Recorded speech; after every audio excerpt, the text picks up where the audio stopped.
Welcome to Wine Soundtrack USA. Listen to the passion with which producers narrate their winery and their world in 30 answers. Discover their stories, personalities, and passions. Hello, friends and listeners of Wine Soundtrack. This is Allison Levine, and today I am sitting with my friend Adam Lee, the founder and winemaker of Siduri, but he's here today to talk to us about a new brand he started called Clarice Wine Company. Welcome, Adam, and tell us a little bit about Clarice. Sure. Thanks for having me here. Clarice is kind of my next project, the next stepping stone. I started Siduri back in 1994 with Diana, my wife, and we grew it to the point that we were getting Pinot from Oregon all the way down to Santa Barbara. Eventually, 3.5 years ago, we sold to Jackson Family. I'm still on as winemaker there. But I wanted to do something different and look at Pinot in a slightly different way. So I'm getting fruit from 2 vineyards in San Lucia Highlands, taking 2 disparate sections in the vineyards and picking them, sampling them, picking them at the same time. And so there's some that's a little more ripe, some that's a little less ripe, and making that as a wine from each of those particular sites. It's the way my grandmother, Clarice, taught me to cook. She taught me in a crock pot that you put in the roast, the potatoes, the carrots, the broth, all the seasonings, and they all melded together as one. And that's how I'm trying to make this wine in the way that she taught me to cook. So now how many different Pinots are you making under Clarice? How much? And what are the different designates? You're not owning the vineyards, but... Correct. I don't own the vineyards. I buy 2 acres worth of fruit from the Gary's vineyard. I effectively lease the land and then 2 acres from the Rosella's vineyard. And then I do a single vineyard designate from each of those, a Gary's and a Rosella's. And then I take some barrels that are perhaps more immediate and make those into a Santa Lucia Highlands blend. So there are 3 different Pinots. The production's tiny. It's what you get out of those 4 acres. So that's somewhat year dependent. I am able to go in and work with Mark Bizzoni and Gary Francione on the farming, decide how much fruit I want dropped, when I want it dropped, that type of thing. But we're talking around grand total 600, 650 cases is it. And tell me, I know that Clarice has a very unique market. How are you selling these wines? It is very different. I came up with a subscription model. I think we have done a poor job in this country in many ways of selling wine. We've been dependent either on wine critics, on ratings specifically, or on tasting rooms. I've come up with a subscription model where a subscriber comes in, they pay over 6 months a fee. It's $160 a month roundabout. So it's almost $1,000, $960. That's for a year subscription. As a subscriber, they get a case of wine. They get invitations to 2 different parties. One party is a Clarice party. One party has nothing to do with Clarice at all, but it's a friend of mine, a different friend each year who owns a winery, and they get to learn. So Jake Bilbrough from Limerick Lane Winery did the first one, and he took people on a tour of his vineyard planted in 1910, showed them how Old Vine Zen is grown. As a member, every month there's an article posted by somebody of interest in the wine business. So I had one of the leading viticulturists in the Central Coast, Jeff Newton, wrote an article on dry farming in the Central Coast, and people got to interact with him. I just had my accountant write an article over how the tax laws changed, how that affected wineries, which some people would find interesting. Some people might find rather boring, but this group of people are really, really into wine. And then as a group, they get to interact with each other. They have private groups so that if they're at a restaurant and maybe they're drinking some champagne, but they want to order a bottle of Rhone wine, they can take a picture of the wine list and say, I really don't like Brett in my Rhone wines. What should I have? And people will then respond to them and say, don't have the Pigalle, but have the Jeunesse, that type of thing. So there's 600 other people that they get to interact with immediately and learn things from those people too. And so people can still join in and be members. Yes, so I cut off the subscription list at 512 the first year. I did it oddly enough because it's what I feel comfortable we're going to have in the lowest quantity year out of those 4 acres. It's also the area code for Austin, 512, which is where I'm from. So I thought that seemed kind of appropriate. It did leave some room for members next year. I'm sure there are going to be some people that stay on, a couple of people. I just had a member who told me how much they love being a member and how much they did it, but they lost their house in the fire just recently.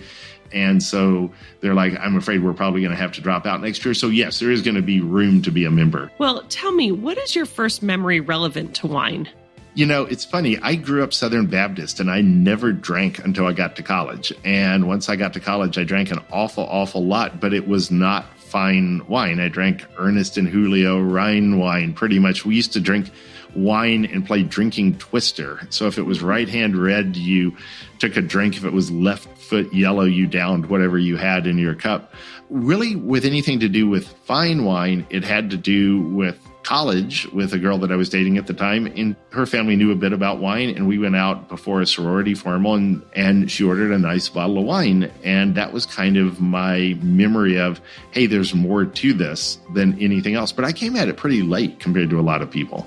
Do you remember what the first or most memorable wine was you drank and what the occasion was? The first wine that I really fell in love with was the 1984 Rocchioli Pinot Noir. I spent a summer between my junior and senior years out in Northern California and enjoyed wine more like sweet Rieslings or White Zin was popular at the time. It'd be fun to go to the park and have that.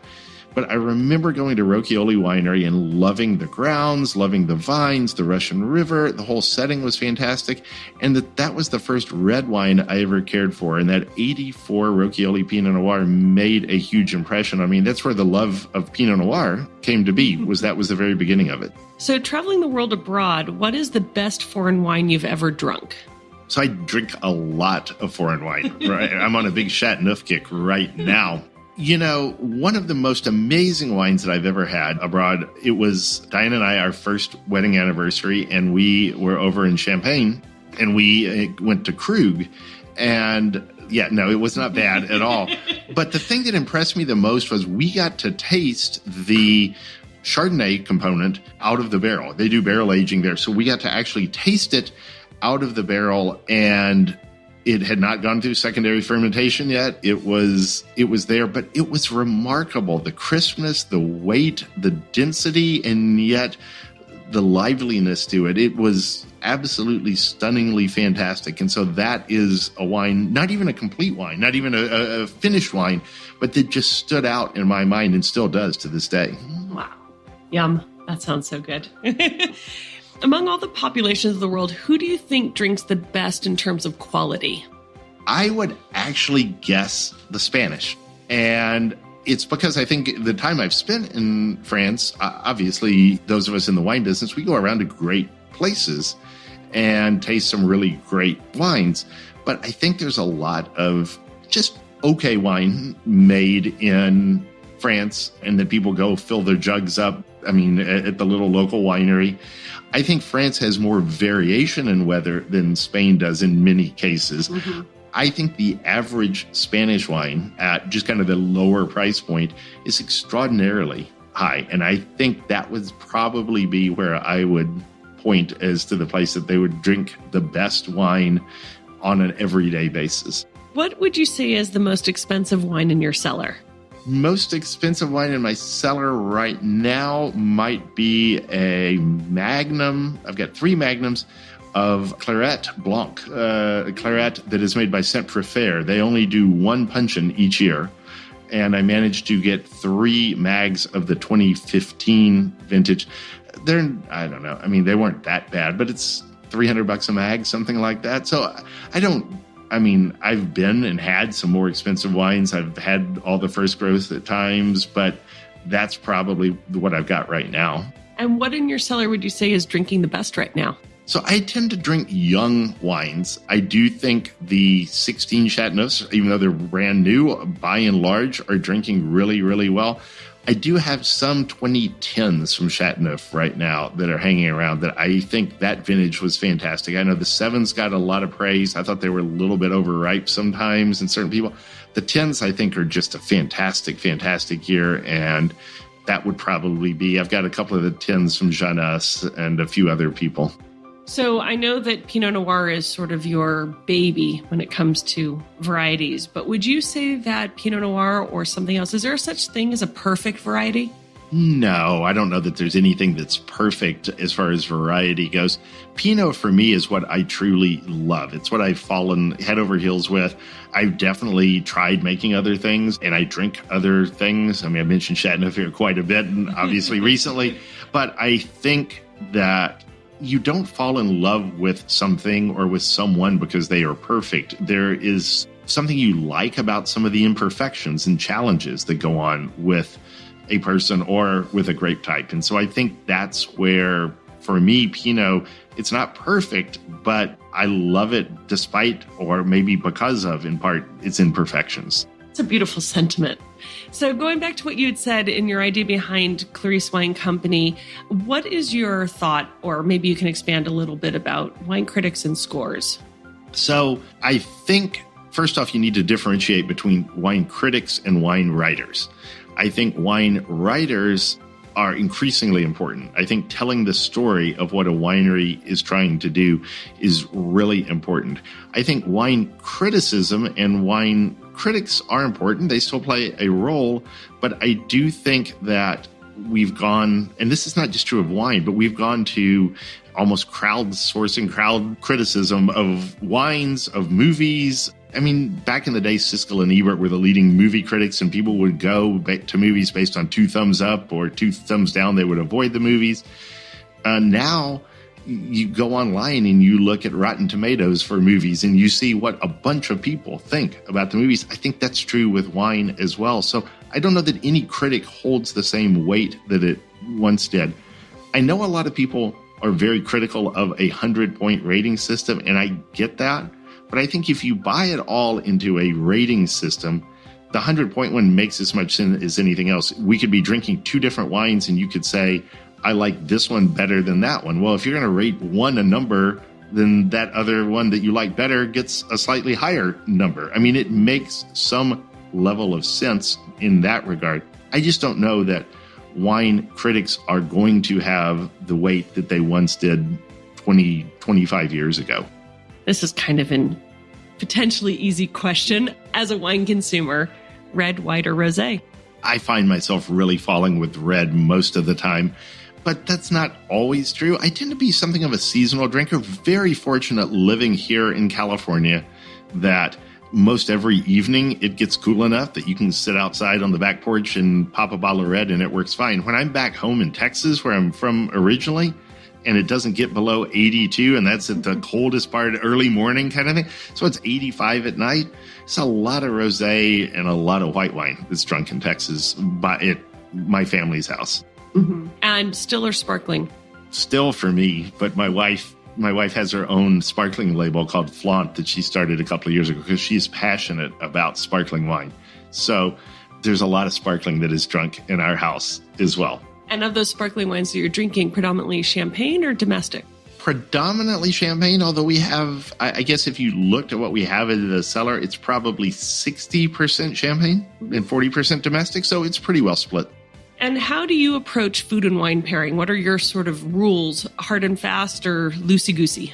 Loosey-goosey. I noticed that we changed lots. We have 3 kids, 19, 15, and 12.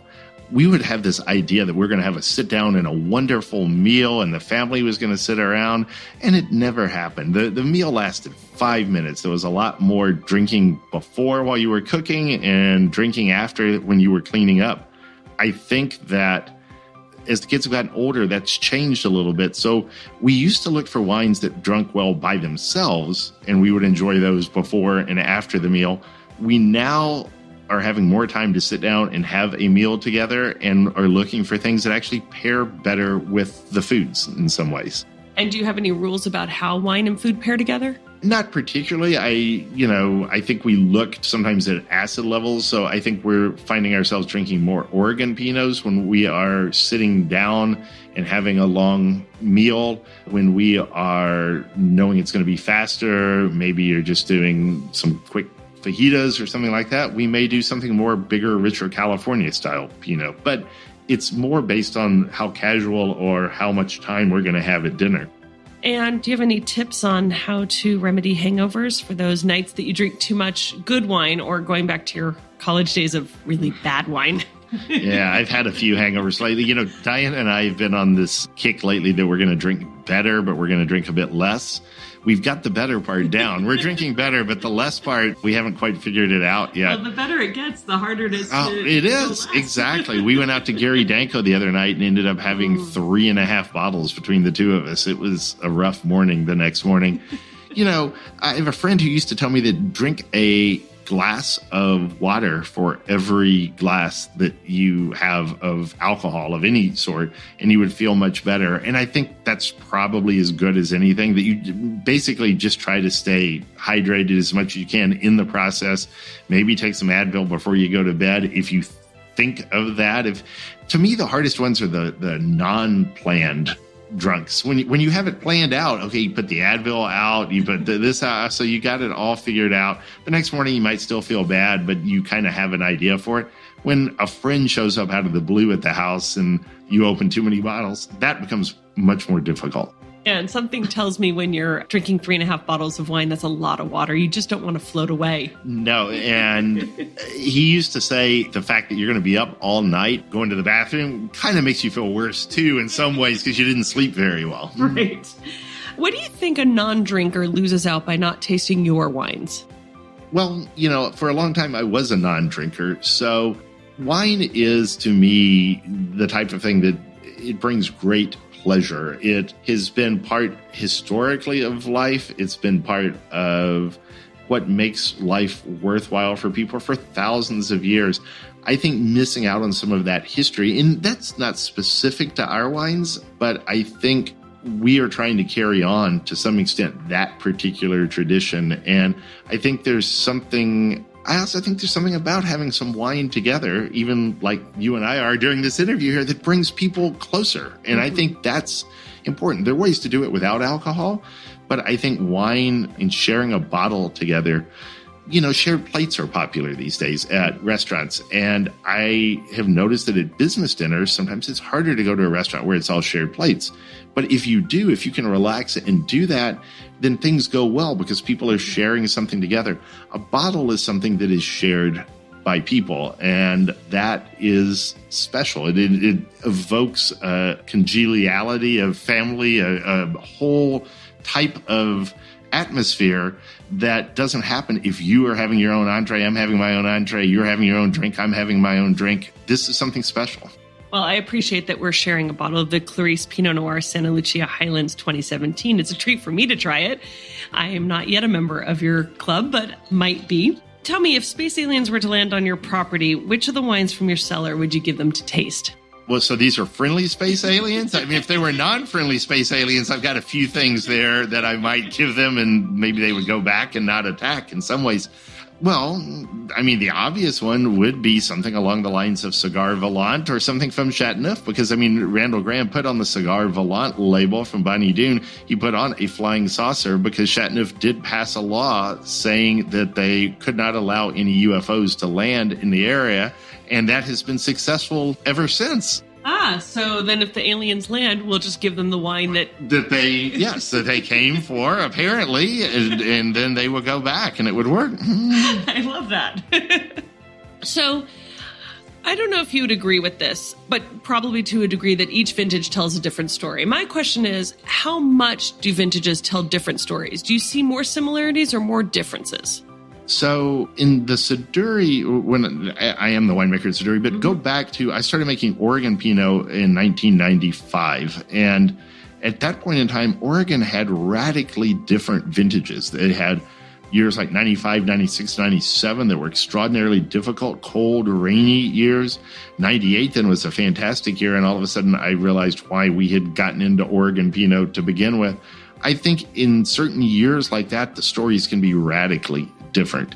And sometimes you are working just to make something decent out of a difficult year. I think when the weather is at least decent across the board, I think the vintages tell something of a different story, but it's more like, if you've ever read Sound and Fury, which is 4 different tellings of the same story to some extent. They are different, and yet it is the same story to some extent from a different viewpoint, just different in the way it's written, but it is still the same story. But when you do have those outlier years, too hot, too wet, really it's more negative things in some ways that make those years very, very different. Mm-hmm. And are there any signs or omens that you look for or capture that will predict the outcome of a harvest? I don't know if there's signs or omens that I look for that will capture the outcome of the harvest. I do know that One year at the Vanderkamp Vineyard, there was, when it looked like it was going to be raining during harvest, they had a tradition that you could put out a shot of, I'm trying to remember if it was rum or bourbon, but you would put it out and that would cause the rain to go away. So we left that out on the front porch. These vineyards that I get fruit from for Clarice, the Gary's Vineyard and Rosella's Vineyard, they tend to believe that sugars go up on a full moon, but flavors go up on a new moon. And so we will wait until, I mean, it won't be necessarily the deciding factor, but if the weather's fairly mild and you were going to pick on Tuesday, but Thursday is the new moon, you might as well go ahead and wait the 2 extra days to see if it's true, if the flavors go up. And I think that's something about, if we really believe it, then there's something more special about that. I think sometimes winemakers and growers bring to the whole process the specialness in some ways. And do you have any traditions or good luck rituals that you perform for a harvest? Not so much at harvest, but back in the day when we first started making wine back in 1994, after bottling, we would go to this little diner called Adele's. There are 2 of them, and we would have dinner because that's all we could afford, but that's how we would celebrate once bottling was over. Now we certainly could go to some nicer places, but we still go to Adele's after every bottling because it just seems right. It was right at the time and it's right now. And why break tradition? Exactly. So many producers will walk in their own cellars, walk in the vineyards and talk to their wines. Do you talk to your wines at any point, whether from grape to barrel? Do you talk to them, sing to them? And if you do, what do you say or sing? Singing would not be something that my singing that any grapes or wines would respond well to. I do find myself out in the vineyards talking, and I don't know that it's so much about talking to the vines and it's kind of talking to myself. It's kind of talking to the spirit that's out there as a whole. I find those times to be my favorite times, honestly, is early in the morning, walking through the vines.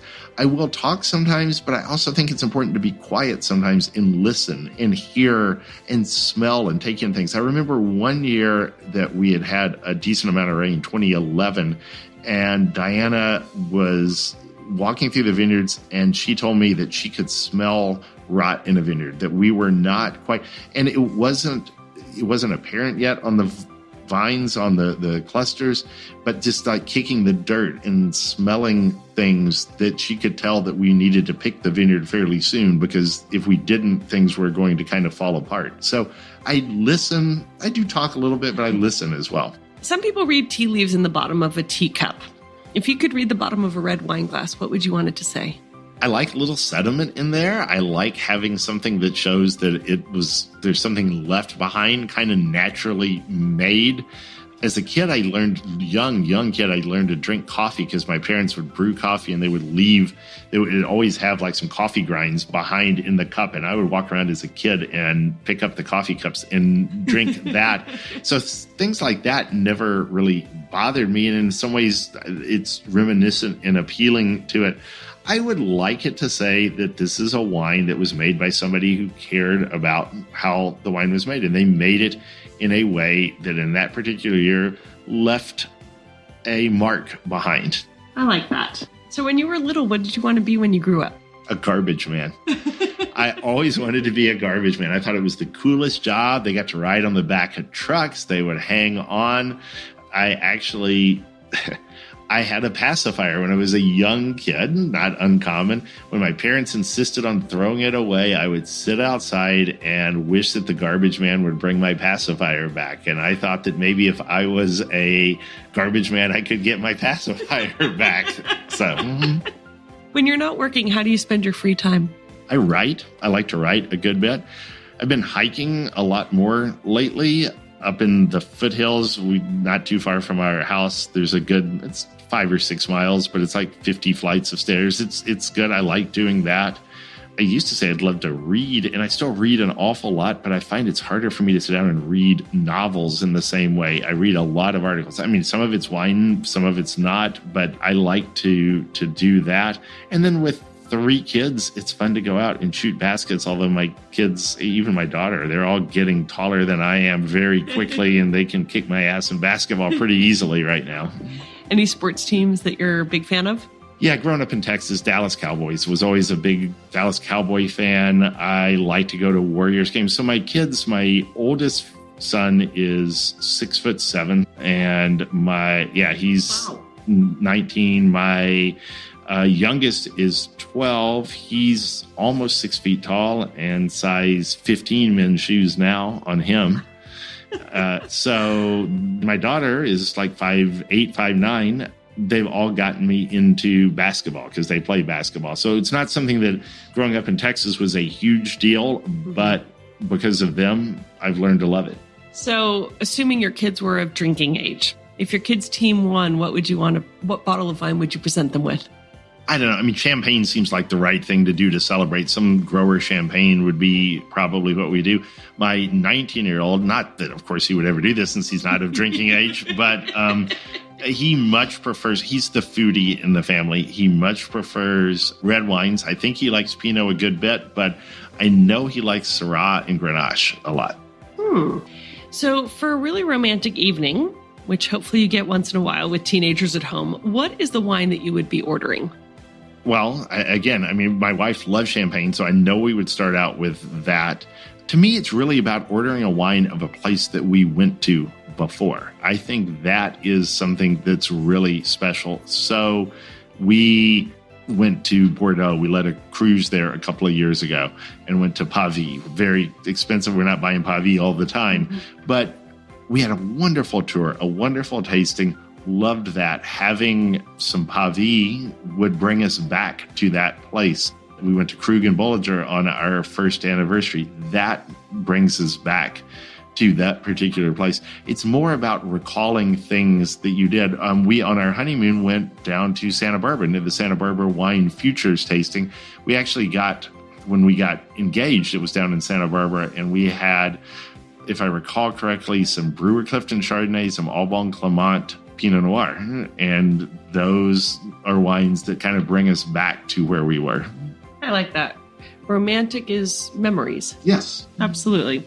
So what would you say the best piece of advice is that you've ever received? Well, wine related, I can tell you, one that always comes to mind was Tom Rocchioli told me years ago that with very young vines, you take them riper than you normally would, because what you can't get in complexity, you can make up for in just pure richness. But probably the best overall piece of advice. So unfortunately, my father passed away before I ever got into the wine business, never got to meet my wife, never got to see kids, never got to see me really. I was running a wine retail store at the time. But when he passed away, there was a whole list of things he left for my mom and I to do as far as insurance policies, this kind of thing. But the last thing he wrote down was muddle through. And I thought that is, when you're in difficult situations, you can be paralyzed by them. The idea of, no, you're not going to thrive. You're just going to muddle through. You will make it through somehow. That was pretty good advice. Wow. So if you could offer some advice to our listeners today, what would you like to tell them? Drink what you love what you drink. Realize that life is relatively short and take advantage of things. It's better to ask forgiveness for something than ask permission for something. What would you say your proudest achievement in your work is to date? There have been a few wines that I have made that I thought, wow, this is something special. 1999 was a vintage that was a long, cool growing season. I remember we didn't start picking Pinot Noir, which is a fairly early ripener. We didn't start till October. And we made a wine from the Hirsch vineyard called Christian David. We named it after our son, who happened to be born that year.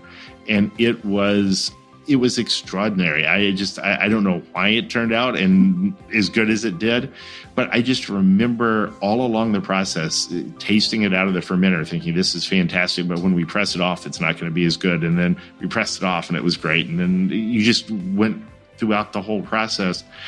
That type of thing is what I always want to have happen every year. It doesn't. If it happened every year, maybe it wouldn't seem as special. But having that happen and realizing that I didn't mess it up, that nature provided it, that's odd that that's maybe the most important thing. But sometimes making wine is about that. It's about making decisions that don't mess things up.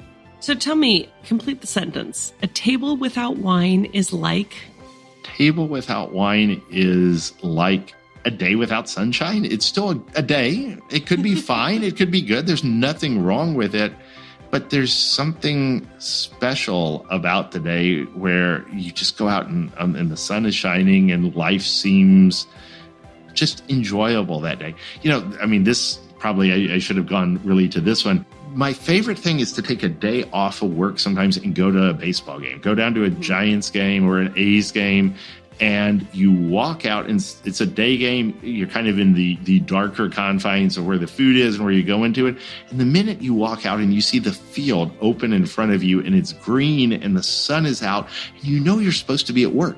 But you took that day off and you are not there and you are playing hooky, basically. That kind of experience is what a table that has wine on it is like. It's that occasional where this is wonderful. It's special. I'm going to have a wonderful night tonight or day today when you have wine on the table. That's a lovely image. It really is a lovely image. So a VIP is sitting at a table in a restaurant and the paparazzi photograph it. In the back of the photo is a bottle of your wine sitting there. Now, deceased or alive, who would you like that person to be? That person, I don't even know if he drank wine. Abraham Lincoln. I think what Abraham Lincoln did, his thoughtfulness, where he came from, he was a man of the people in many ways, and yet he seemed to be ultimately wise. He managed to hold this country together in a time where it was falling apart. I would think he would be somebody that, because I've always wanted my wine to be available to people. It's not the most inexpensive wine out there, but it's certainly not the most expensive wine. I've always wanted to make wine that people felt comfortable drinking, and yet it would be great to have somebody famous drink it. And he kind of embodied both of those spirits. So do you think that we'll still be drinking wine in 500 years, 1,000 years, or beyond? Yeah, very much so, because we've been doing it for far longer than that. I don't see that that's going to change. I think things will change at some point in time. I think it may be different wine. It may be grape types that we don't recognize now. But yeah, I'm pretty sure that we're still going to be drinking wine. So if you were sent off to a deserted island, what are the 3 wines you would take with you? So it's a funny question because I get asked kind of the deserted island wine thing. And the first thing, and this is the practical side of me that comes into mind, is it's going to be hot. So the answer might be different if I was sent to Antarctica. What would be the 3 wines? Well, I would say that it's your ideal deserted island. It could be about right. So I would take something crisp white, just in general to begin with. Probably a Gruner from maybe Pickler. Diane and I went there not too long ago, so that would be on the list fairly highly. I would take a Pinot of some sort. Probably, honestly, it would be Oregon. What would the wine itself be? I don't know. I've been into the lingua franca stuff lately. I think maybe one of those, something that has some liveliness to it. Chapter 24, a lot of whole cluster that I like those quite a bit as well. And then I would probably do something bigger, heavier red. Right now, the Fonte Pop, the Cuvée Papé 2016 probably would be the heavier red that I would do. Nice selection there. So what's one winemaking region in the world that's on the top of your list to still explore? I've never been to Alsace. I very much would love to go there. And I've not spent the time in Germany. And I think that is a great, great region of the world that I just have not spent a lot of time. I know Diane and I years ago went to Savennières and loved that. It was not a region that we loved always. The wines were very acidic, but I can tell you we loved learning about it in that way. And I think that's important to do too, is sometimes you go to a region that you just don't fall in love with easily or naturally, but you go there and you can learn about it from that. So last question, music, wine. We're sitting here in one of your offices here at the Siduri offices, and I'm sitting around a band. There are drums and guitars and sound equipment. When winemakers are on their break, that's what they do. They play music. So I'm curious, if I name a couple of the wines that we've talked about in the last few minutes, tell me what you would want to listen to. So let's start with that Chateauneuf du Pape that you talked about at the beginning. So I'm a hip hop fan, so I would probably, I would probably go with something old school with that. So we're talking some old Jay-Z.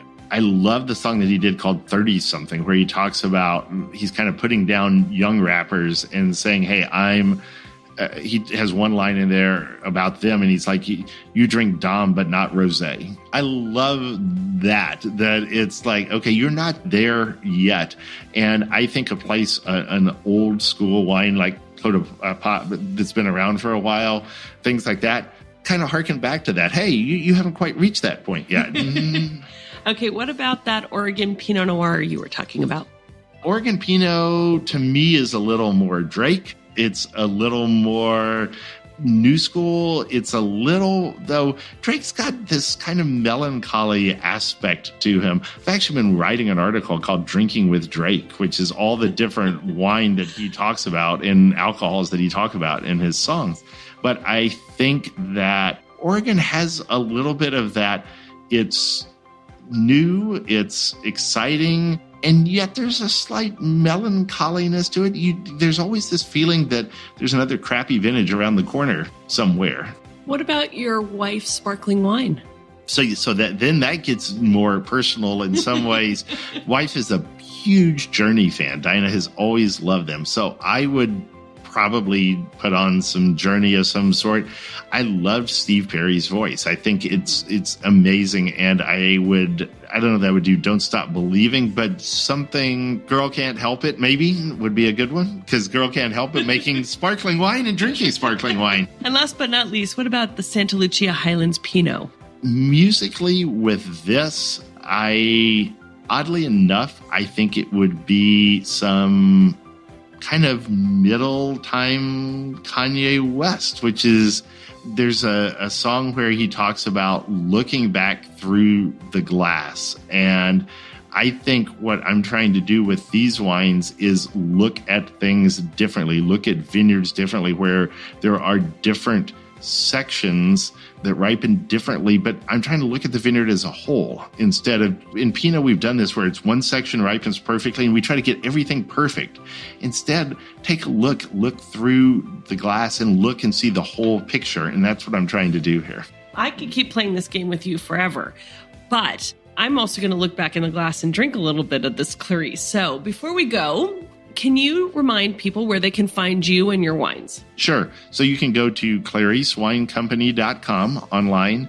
You can email me, claricewinecompany@gmail.com, and that goes to me personally. I mean, Clarice is just me. So, people sometimes write back and say, if you can have one of your people. I got no people. I am the people.